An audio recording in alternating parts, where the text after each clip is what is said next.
नमस्कार दोस्तों, स्वागत है आपका मेरे YouTube चैनल कहानी बाय शिवानी में। चल बे उठ, बहुत सो लिया, सर पर सूरज चढ़ आया, पर तेरी नींद है कि पूरा होने का नाम नहीं लेती। सोनू का बाप सुरेश झंझोरते हुए बोला। अरे अभी सोने दो, बेचारा कितना थका हारा आता है, खड़े खड़े पैर दुखने लगते हैं।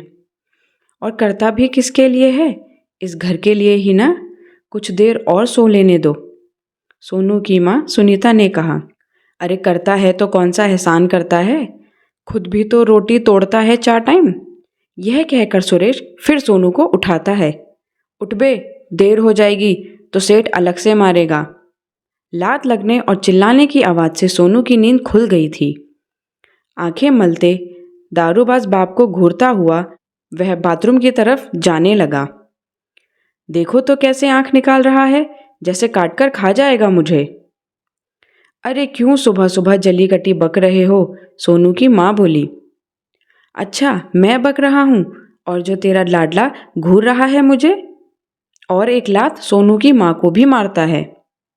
सोनू जल्दी जल्दी इस नरक से निकल जाने की फिराक में है, और बाप सुरेश सबको काम पर लगाकर बोतल से मुंह धुलने की फिराक में। छोटी गलती पर सेठ की गालियां और कभी कभार मार भी पड़ती थी बेचारे 12 साल के सोनू को। यहाँ सोनू की माँ सुनीता घर का सारा काम निपटाकर काम पर चली गई। वह भी घर का खर्च चलाने के लिए दूसरों के घरों में झाड़ू बर्तन करती थी। सुनीता, तो उस बाबा की मज़ार पे गई थी क्या धागा बांधने? मालकिन के घर कपड़े धोने वाली एक काम वाली कमलाबाई पूछने लगी। कमला अधेड़ उम्र की थी और सुनीता की परेशानियों को जानती भी थी, इसलिए वह कुछ ना कुछ उसकी मदद करने को तैयार रहती। हाँ गई थी, उसे लेकर नशे में धुत रहता है दिन भर। बड़ी मुश्किल से साथ चलने को राजी हुआ, सुनीता ने जवाब दिया।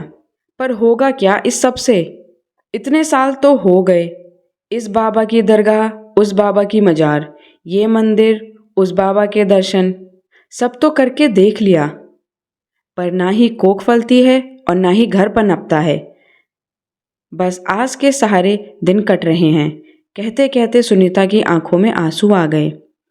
कमला उसे हिम्मत बंधाते हुए बोली, सब कर्मों का फल है री, और जो भोगना लिखा है वह तो भोगना ही पड़ेगा। हाँ बोलते हुए सुनीता अपने आंसुओं को पोंछने लगी। सुन, एक बाबा और हैं, उसको देवता आते हैं और उसी के अनुसार कार्य करने से काम बन जाते हैं, कमला ने बताया। अच्छा, तुझे कैसे पता? सुनीता ने आंसू पोंछते हुए कहा। कल ही मेरे रिश्ते की मौसी बता रही थी कि किस तरह उसकी लड़की की ननंद की गोद हरी भरी हो गई और बच्चों के आने से घर में खुशहाली भी आ गई।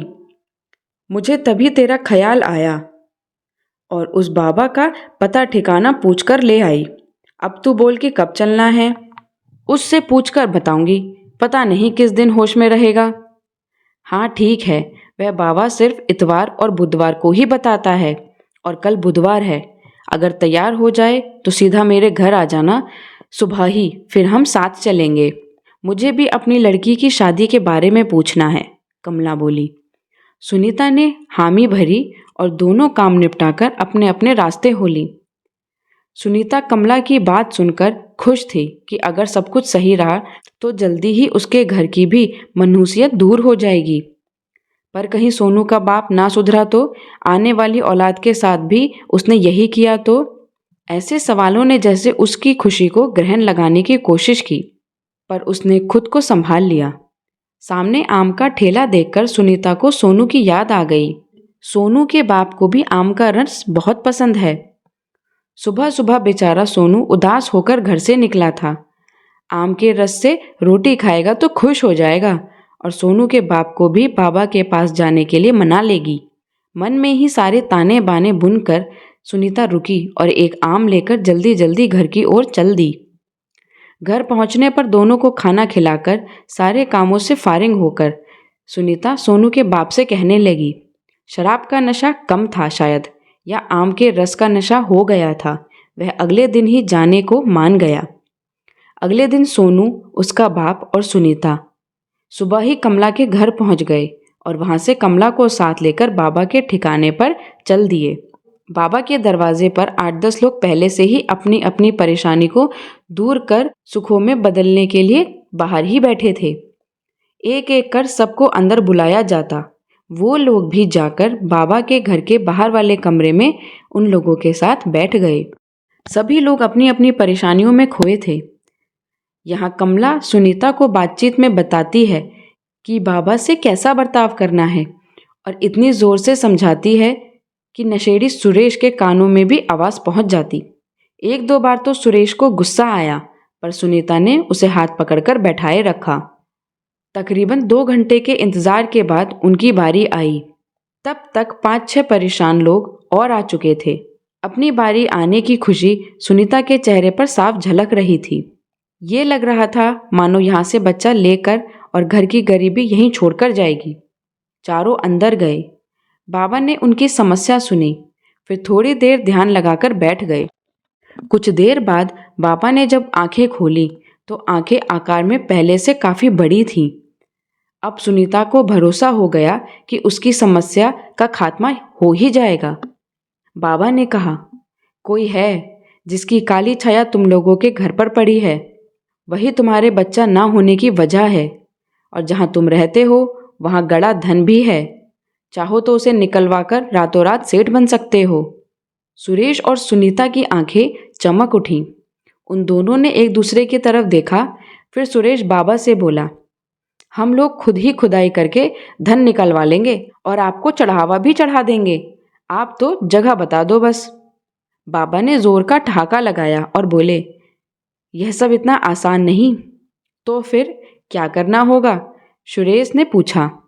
कर सकोगे?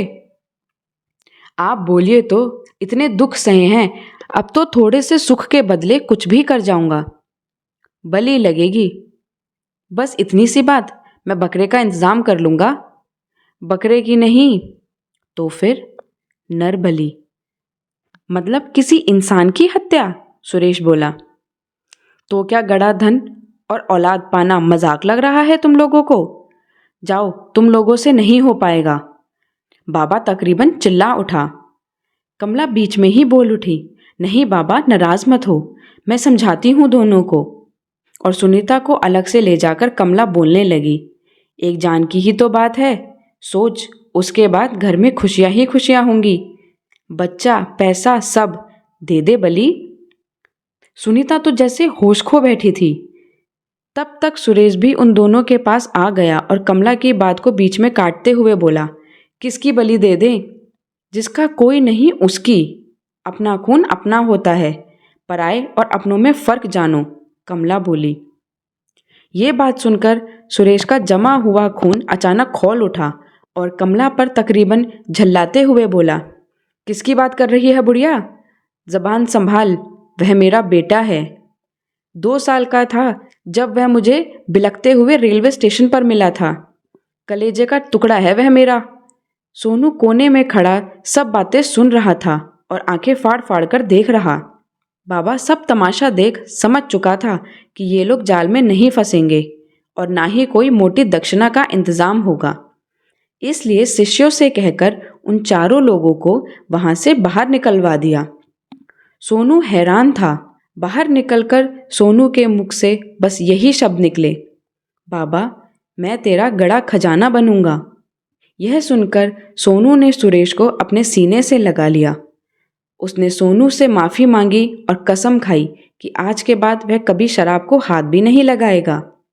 ऐसे ही धीरे धीरे समय बीतता गया और वह सोनू से वादा भी करता है कि वह उसको बहुत अच्छे से पढ़ाएगा लिखाएगा, उसे इस काबिल बनाएगा कि वह अपने पैरों पर खड़ा हो सके। वह सोनू का एडमिशन अच्छे स्कूल में करवा देता है और उसकी नौकरी भी छुड़वा देता है। अब सोनू भी बहुत मन लगाकर पढ़ाई करने लगा था और ऐसे ही धीरे धीरे समय निकलता रहता है। सोनू की स्कूलिंग पूरी हो जाती है और वह कॉलेज में चला जाता है और उसी के साथ साथ वह सरकारी नौकरी की तैयारी भी करने लगता है। वह यूपीएससी का फॉर्म भरता है और परीक्षा में बैठता है। वह बहुत ही उत्तीर्ण नंबरों से परीक्षा पास भी कर लेता है और कुछ ही सालों में वह डीएम बन जाता है। अपनी ट्रेनिंग पूरी करके वह पोस्टिंग के बाद जब पहली बार अपने घर अपनी सरकारी गाड़ी से आता है तो उसका बाबा उसे देखकर बहुत खुश हो जाता है और वह सारे गांव में जा जाकर सबके घर में बताता है कि देखो, आज सच में यह मेरा गड़ा खजाना बन चुका है। और इसके बाद सोनू उनको अपने सरकारी बंगले पर ले जाता है, जहां उनका जीवन बहुत ही अच्छे से गुजरने लगता है।